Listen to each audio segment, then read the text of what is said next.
Okay, so can everybody hear me okay? Right, well,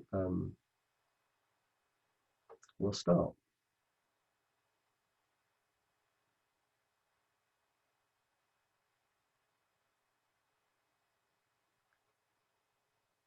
So tonight's class is on being stillness, being stillness.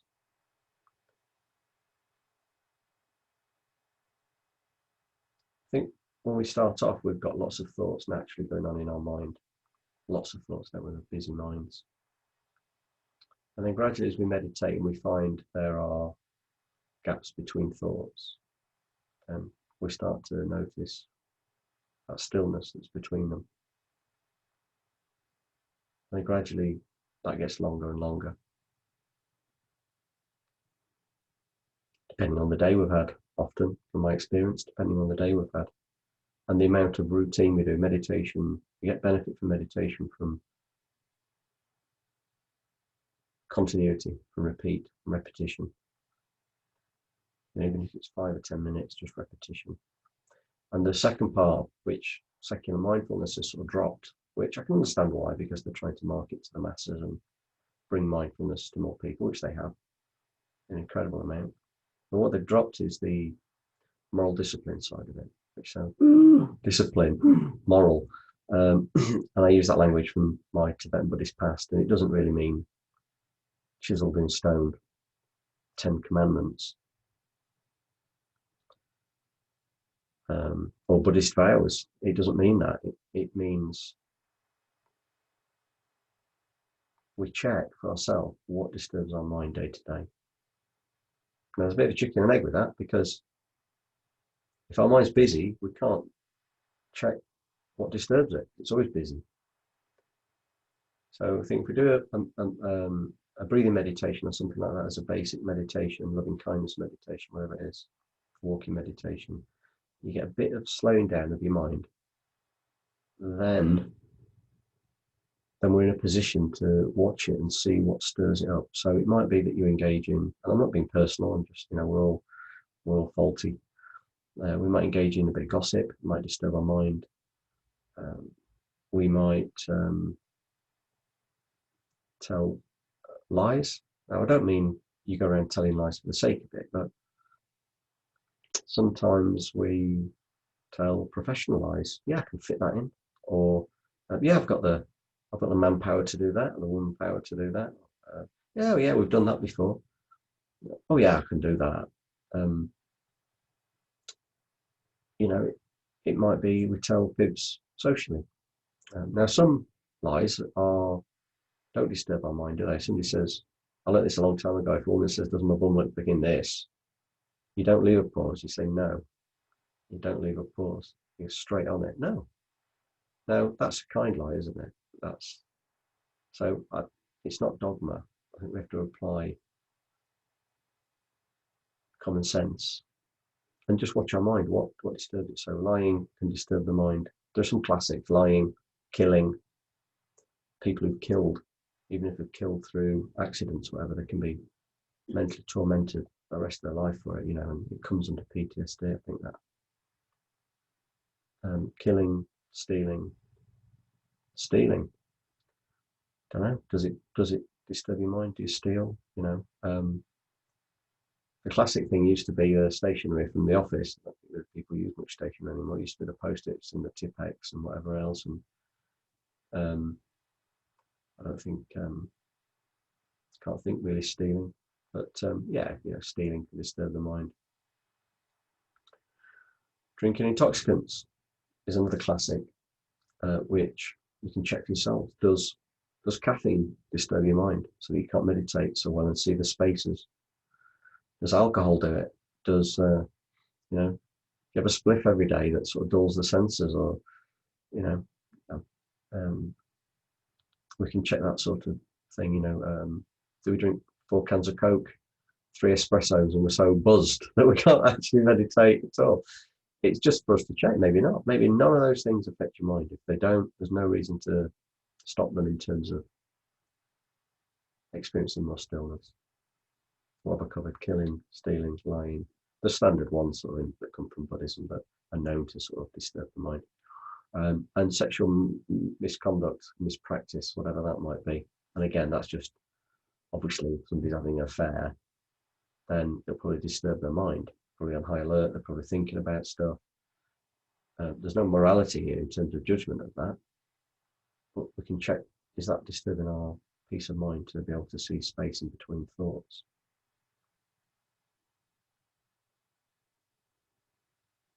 And then there's other ones. So we can check for ourselves. And I think without doing that, what we'll find is no matter how much meditation we do, we won't start to see the spaces between thoughts and get that calmness. We can meditate for years. I've seen it. We can meditate for years. And if we're not guarding our mind a bit in between meditations, then it's like driving with the accelerator on and the brake. And I think that, the secular mindfulness movement, it's not really a movement, is it spread, misses a trick on this, but I can see that it wouldn't be popular. It's not a popular thing to say. And it's either true or not, depending on our own experience. So have a look, check your mind. Check your mind. Do some meditation repeatedly, get your mind a bit calmer, and then watch. And what I found was, you may find the same, is that I experienced mindfulness to some degree, and it would grow and it would get better. And then it would expand in different areas of my life. And the last thing where I had mindfulness in it was work. I'd walk through the door, click in work mode, didn't stop and just notice the moment. Finish work, out the door, boom, back in. It's literally like mindfulness had sort of filled the rest of my day, but not the middle bit where work was. And then gradually, I noticed that, so gradually I'd stop, put a construct in place, maybe every half an hour, set an alarm or whatever it is you need, or just to check in. And then I might do it once a day. And rather than think, oh, I've only done that once today at work, I'd think, great, I've done it once. And the next day once, and the next day 3, and the next day none, and 2, and 1, and 4, and 2, and 5, and 6, and 3. And then gradually during the day into work, we start to be more and more mindful. So you might already be mindful at work, but if not, or mindful at other parts of your day with the children or grandchildren or whatever it might be, have a chat, do an audit, see where you're mindful and where you're not. And then just encourage yourself to commit to practicing it in those areas of your life.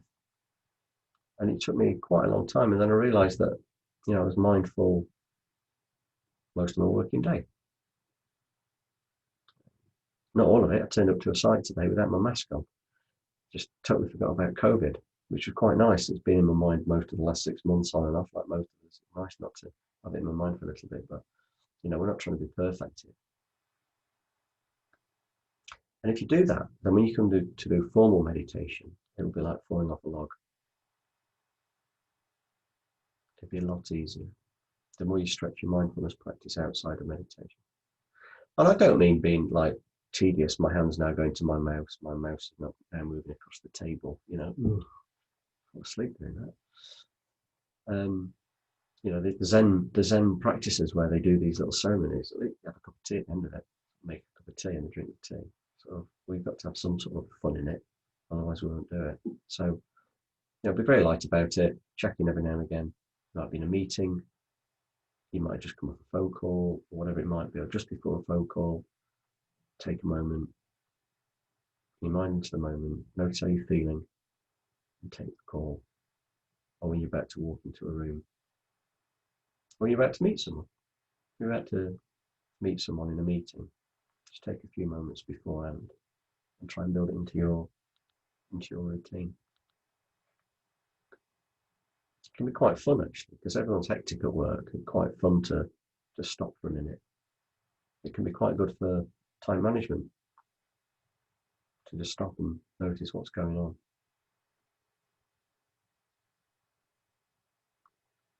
And before we do the first bit of the breathing meditation and the body relaxation, I just want to say a little point on that. No matter how much you've got to do, no matter how much I've got, no matter how much we've got to do and how important it is, be gone soon. We'll be totally gone. Gone. And in a blink of an eye, a couple of generations will have died, and there'll be no record hardly of us other than our digital footprint. All those things we thought were urgent, no one will ever know they occurred. All that effort we put into our children, they'll be dead. Now, we've all got our own view on where to go, but they'll be dead as well at some point.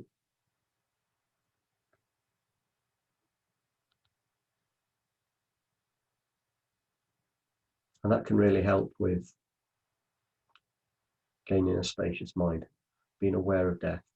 Now, if you're at a certain point in your life where circumstances are that thinking about death is too upsetting or disturbing or demoralizing, then it's just a tool, don't do it, but it can be a fantastic tool to cut through all the crap, excuse my French. You know, we have 10 things to do that day and look at it. We can look at it literally thinking, I will be dead at some point. Might be today, might be next week, might be next year, might be 10 years, 20 years, 30 years. What on this list is really important? What on this list is, for me, what's important for today? And that cuts through all the worrying about the money, worrying about the praise and the criticism, worrying about the resources and reputation.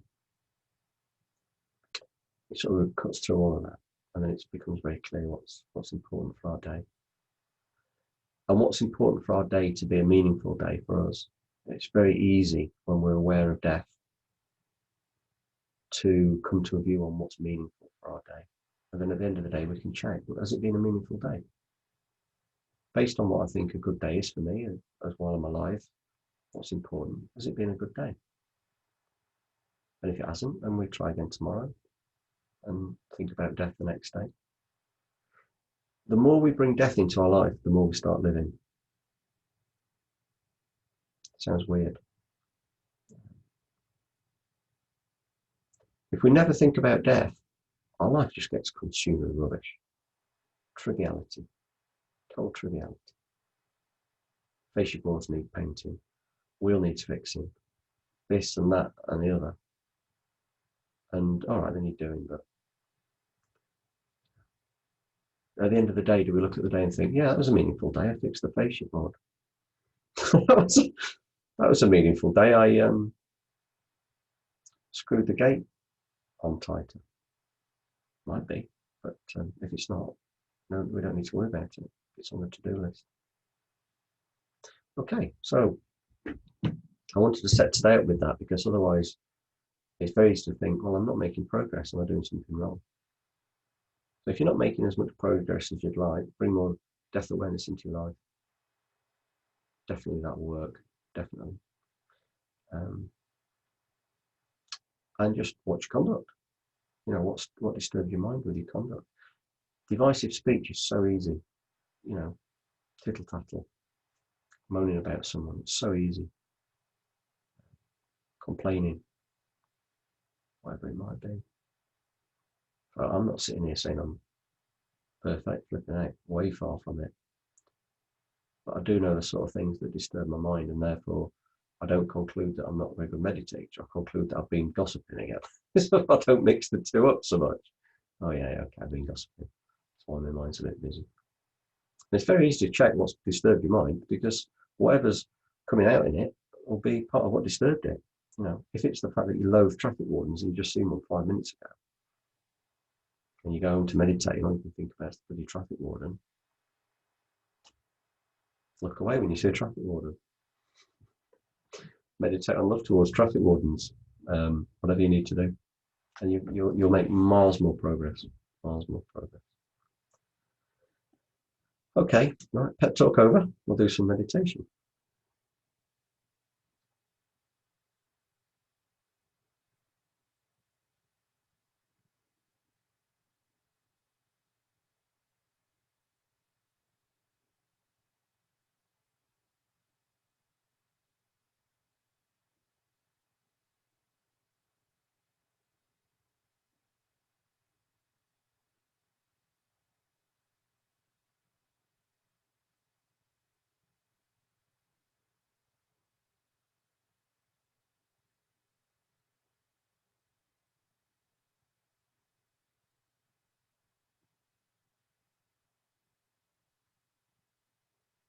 We can start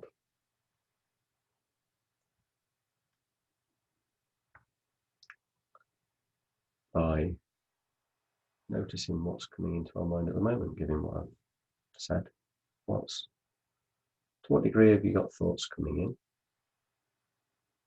And do they give you any insight into what disturbs your mind?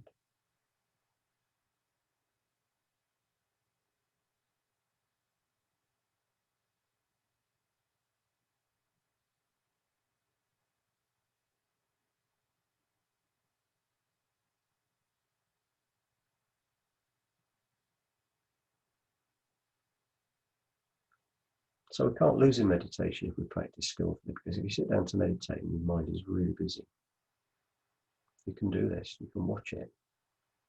You bring mindfulness to it, watch the thoughts, and see if you can gain an insight into what's going on in your life that you might be able to tweak or change a bit to disturb your mind less. So we can use any circumstance in meditation to be more peaceful further down the road.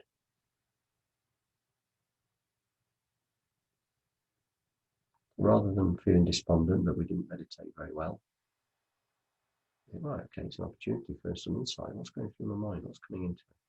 What's bothering me? You might find something needs to be said or dealt with or done. Or you might find your actions have contributed to the busyness of your mind.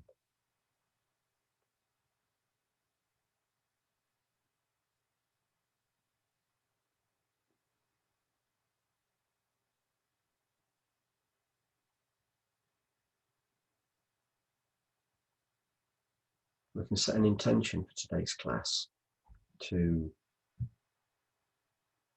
meditate skillfully, to commit to it in our lives in such a way that we become peace for others. So we can wake up in the morning if we want and decide that the meaningfulness of our day is based around being peace a little bit each day, or being kind, random acts of kindness, positive acts of kindness, making money so you can give it away to charities a little bit, whatever it might be. Whatever it might be. So for tonight's class, we can just commit to expanding our practice into more of the day in an enjoyable, relaxed way to make formal meditation easier and easier, and not to worry about it.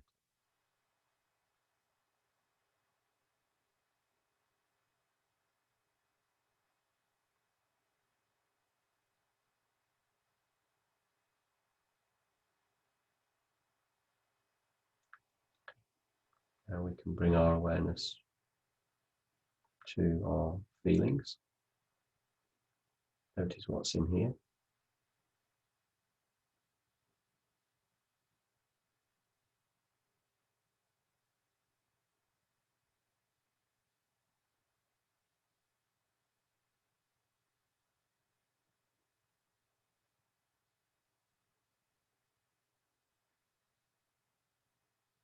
Notice whether your mind wants to reject these feelings. Does it want to be away from them?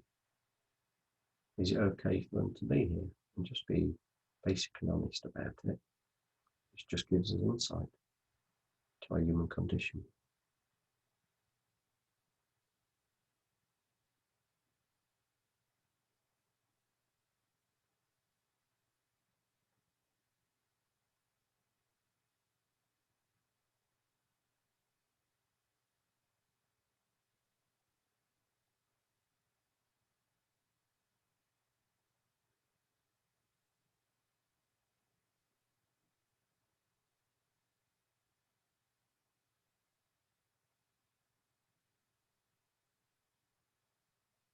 Now become aware of your body.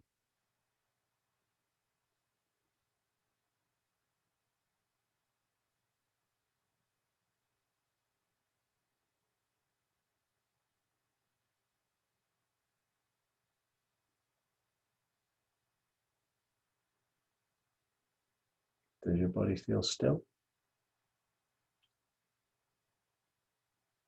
Does your body feel like it wants to move about, or is it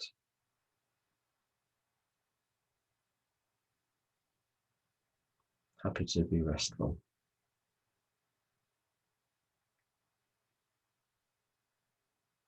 We can give our body permission. Say to our body, it's okay to just rest now. This can help because the body and the mind are obviously inextricably linked, as we know.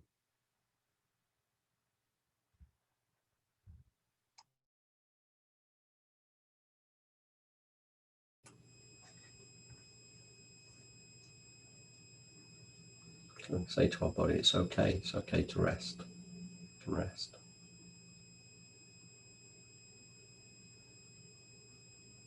And then we breathe in a restful way. Allow your chest to feel more expansive. Allow your breathing to come down deeper.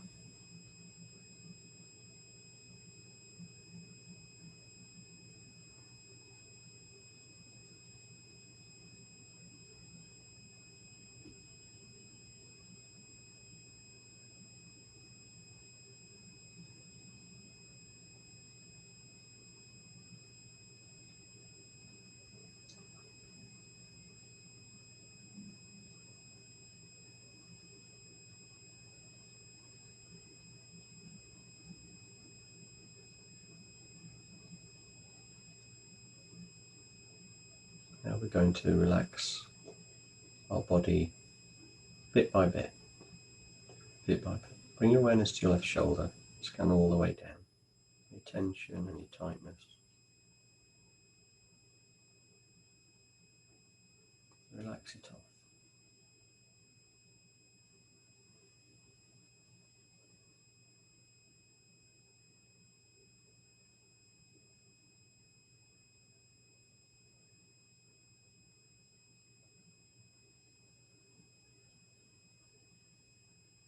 And the same with the right shoulder, all the way down.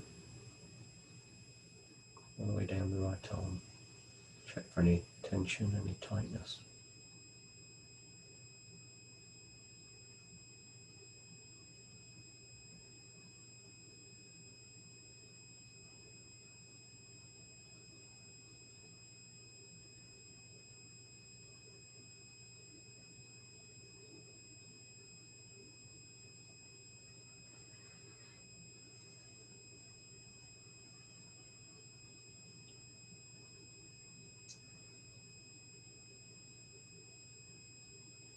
Same from the left hip. Check in with the thigh and the calf and all the way down to the floor. If you find any tension, relax it off.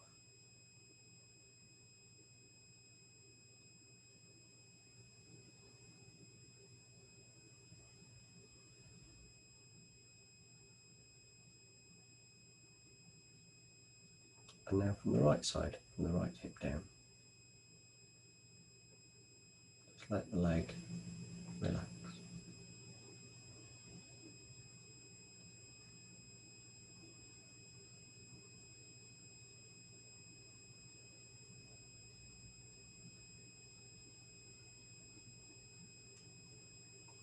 And now bring your awareness up to your face. Notice how your face appears.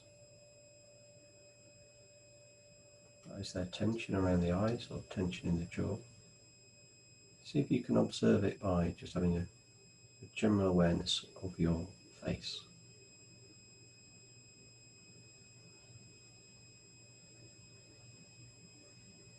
The image of the face sort of appears to us, if we notice, based around the tension in the muscles.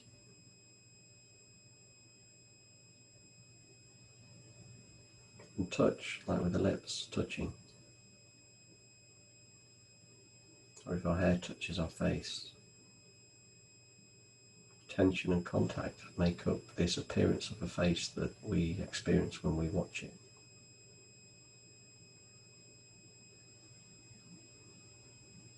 And then the mind fills in the blanks, or doesn't.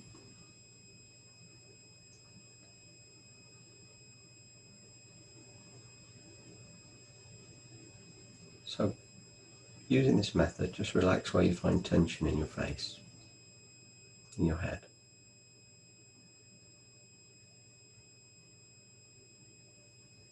The most prominent tension, relax it off, and then look for the next most prominent tension and relax that off.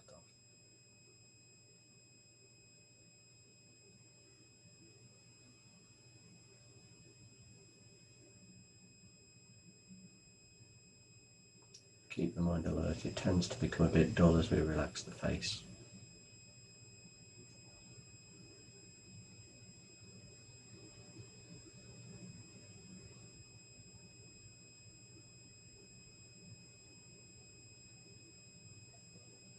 Now we bring our awareness to our shoulders and our neck. We imagine that all of the busyness in our mind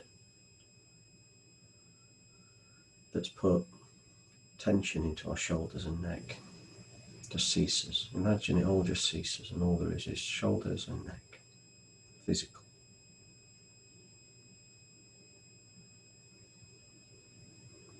Everything we worry about is a story. Somebody else who is there has their own story. It will be different. So they're all just stories. Not to diminish them, but we can let go for now of all the stories. Imagine all the stories in your mind about the past. Just melt away for now. Just put them down. They're not absolutes. Our memories are embellished, inaccurate. Just let it all go for a moment.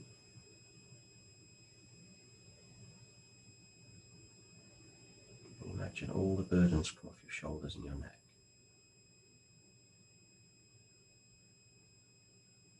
Like you were 5 again in the playground or at home playing with your toys.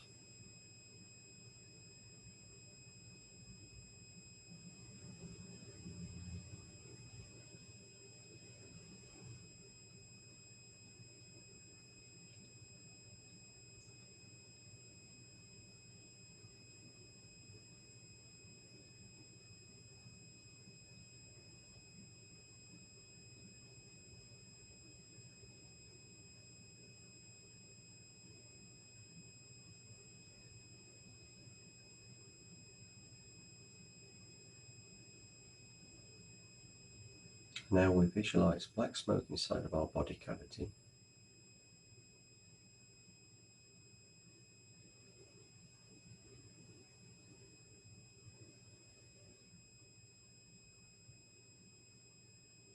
And bound up in this black smoke is our perception that we're going to live forever. Now we know we're not. Our actions give away that we deeper down think we're going to live forever. We don't live as if each day is precious, so precious. And with 3 nice steady deep out breaths, we imagine this black smoke and this subconscious belief that we're going to live on and on and on and on goes with it into the far distance. If it feels a bit scary, that's fine.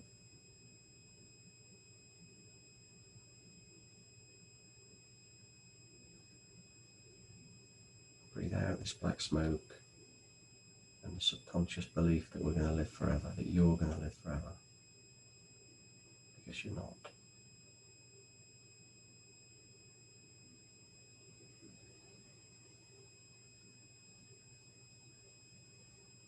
The great thing about that is so many things don't matter that we worry about. Not really.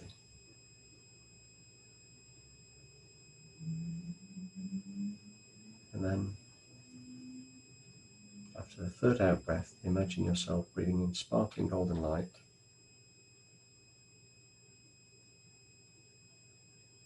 Imagine within this golden light is the realization of just how precious each moment is, how important each day is of your life, precious life. And this golden light, as we breathe it in, it starts to fill up our body and our mind and allows us to feel how wonderful and precious life is and what's really important in it, what's really meaningful.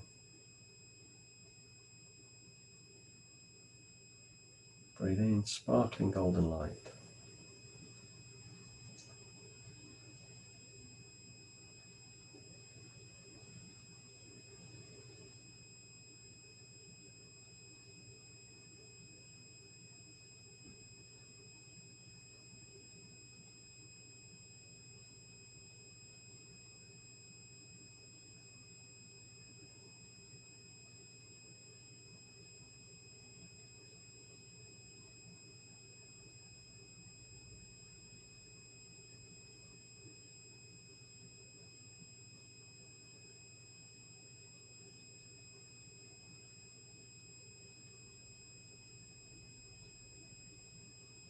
The last few in-breaths, imagine all of your body and mind are filled with this sparkling golden light that helps you be fully aware of how wonderful it is to live with the meaning you want and the purpose you want. Cuts through all the rubbish, makes life precious and clear. It brings the love out. It brings out the love.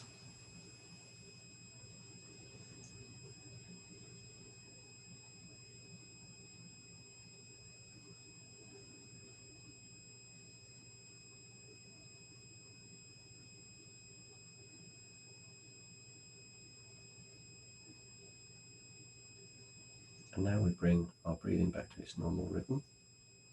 Just breathing that if it stops, for not very long at all, we're dead. Our life is so precious. Everyone's life is so precious. Very, very fragile. So as you breathe in, follow the breath all the way down into the lungs. This process is life, gives life. And then follow the breath out again.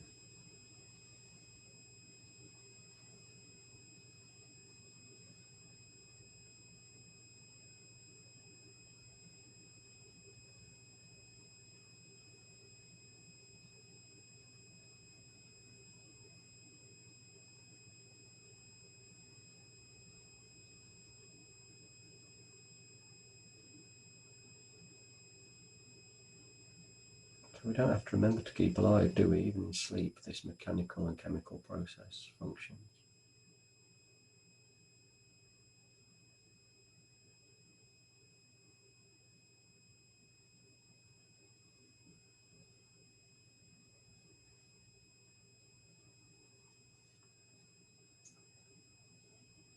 And this sort of way of practicing meditation can help others. You know, we say to people, what's important?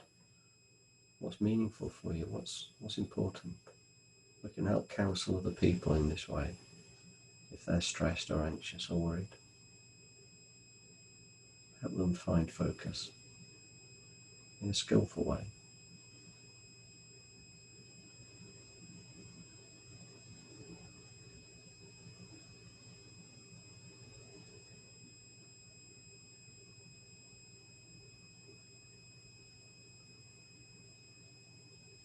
Follow the breath in and follow the breath out.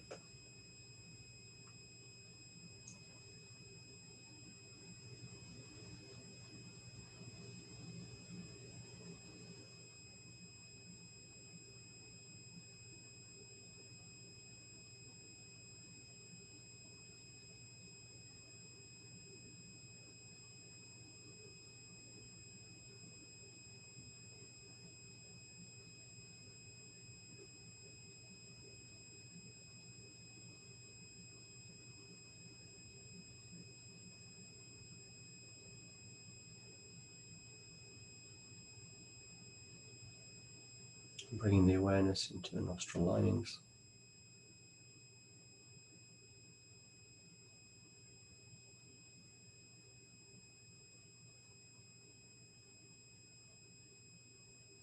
Noticing the cool and the warm.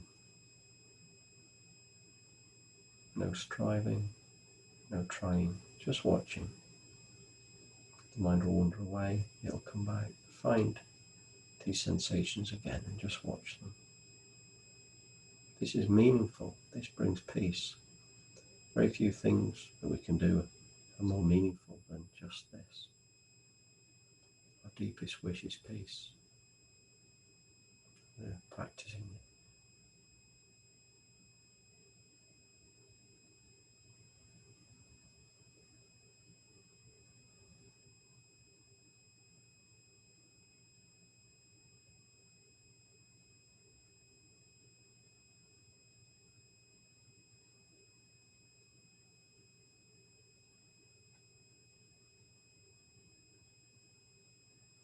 Now we bring our awareness to the very rims of the nostrils.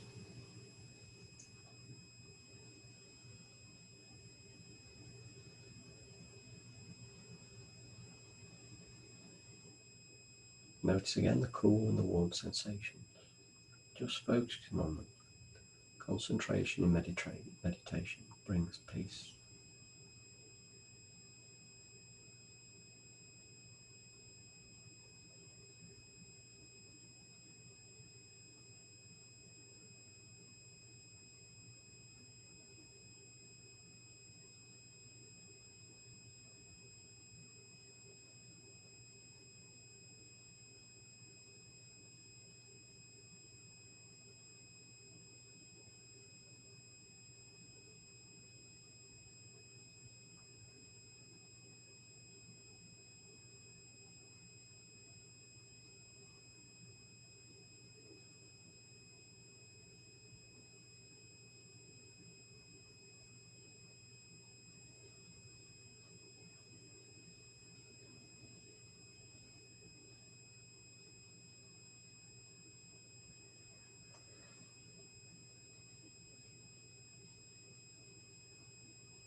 Now I'd like you to become aware of sounds. Near sounds, far sounds, sounds inside of you, sounds outside of you. Just relax your concentration so that your mind becomes more generally mindfully aware.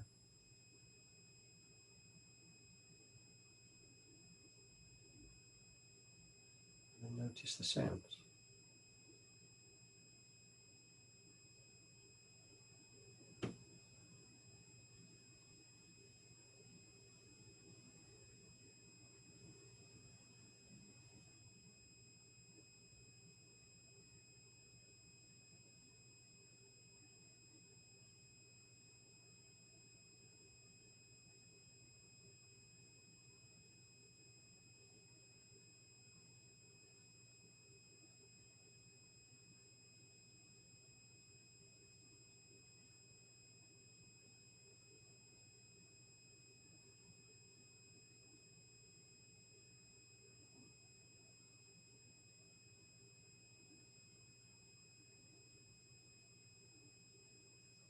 Now become aware of the perception of a person in the head, listening to the sounds, receiving the information, being aware of these sounds.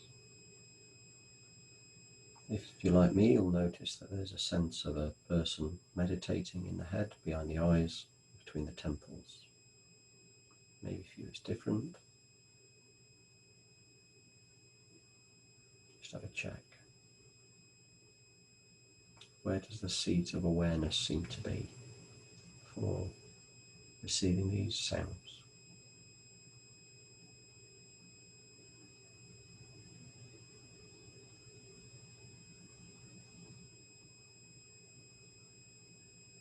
What is it that's checking right now? What is it that was just checking for that? That's the stillness.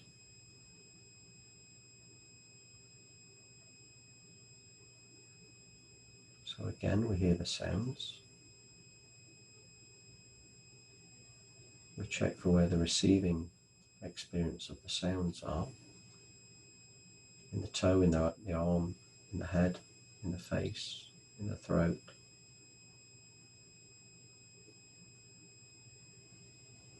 And then when we find where the receiving experience is, become aware of the searcher for that sense of person. we need to relax like we relax a fist. Really enjoyably relax any tension you find in your mind, any effort and strain. And if this feels a little bit clumsy or awkward or not sure, then that comes with the territory. It's quite profound meditation. Subtle one.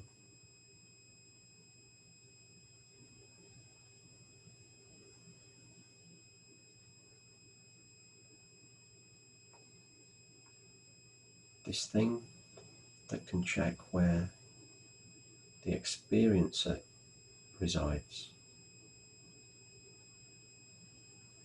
Become aware of it.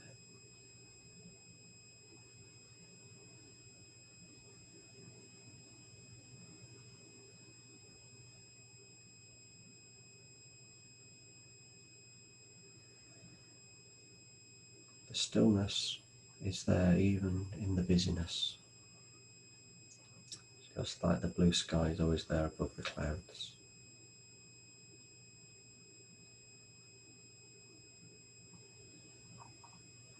If we can check where we feel there is a self, a me, become aware of what's doing that checking. Just relax back into that wider, spacious awareness.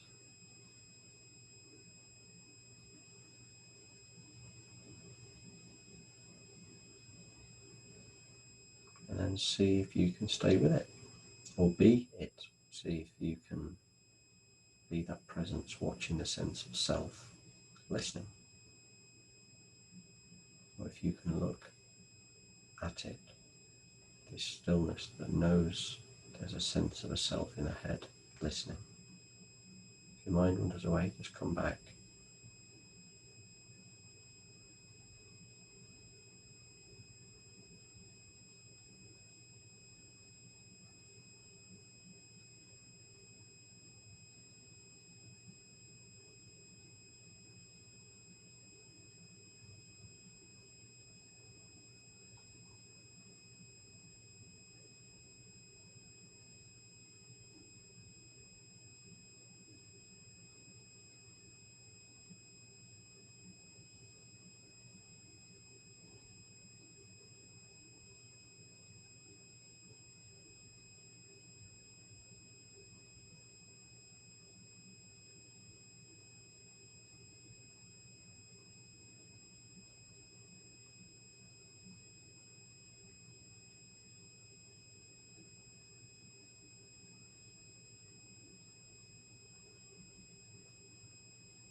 If this feels difficult, relax your mind.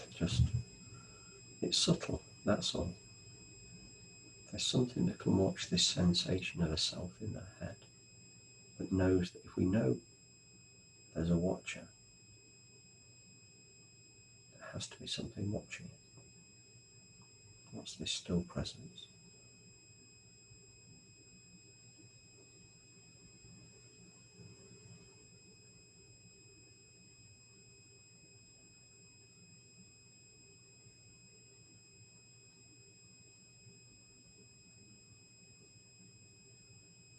Just imagine this stillness. If you haven't noticed it, found it yet, just imagine that the whole universe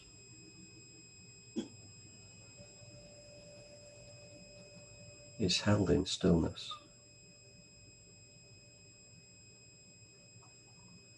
It's not difficult. Space is an absence of things. It's still by its nature. Stillness internally, stillness externally. Things arise and go, all within stillness. Thoughts, feelings, dreams, waking world, your body, my body.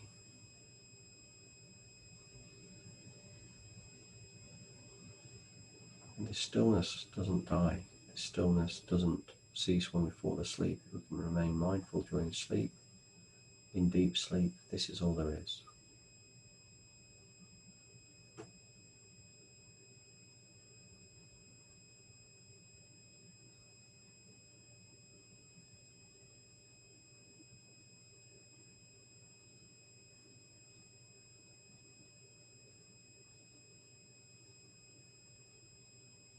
It's not my stillness or your stillness, because those ideas don't appear in the stillness. The idea of my stillness and your stillness appear in conceptual mind when it starts ruminating and chugging away. They're ideas. They're not the stillness. The stillness itself has no ideas of self and other, of failure and success, good and bad.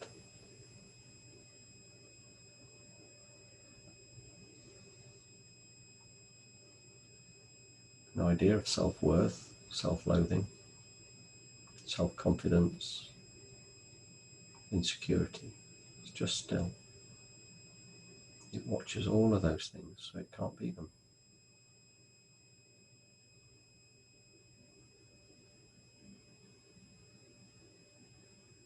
So for the last minute,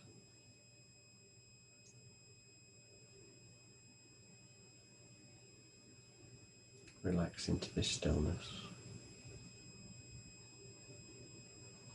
that watches the watcher.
Before we come out of meditation,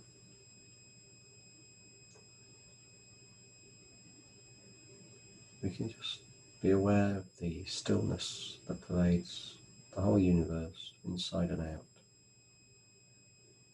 and think everything arises and falls within it. The breath, thoughts, feelings, dynasties, colonies, worlds, planets, suns, they all come and go within this stillness.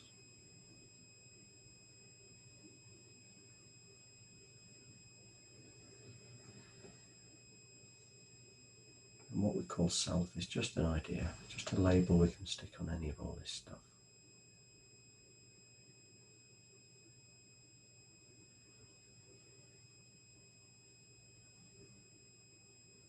We can think, may everyone in this ever-changing stillness be happy, be free from suffering.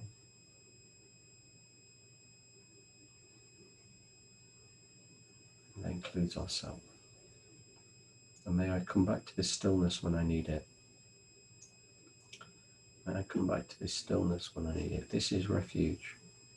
This is the real refuge, not trying to change things. We can go on forever trying to change things and create things. We can step out of the whole thing and be the stillness and watch the whole carnival.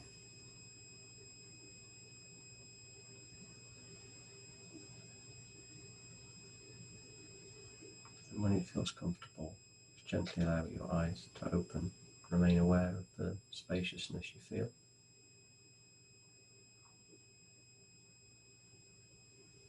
feels comfortable.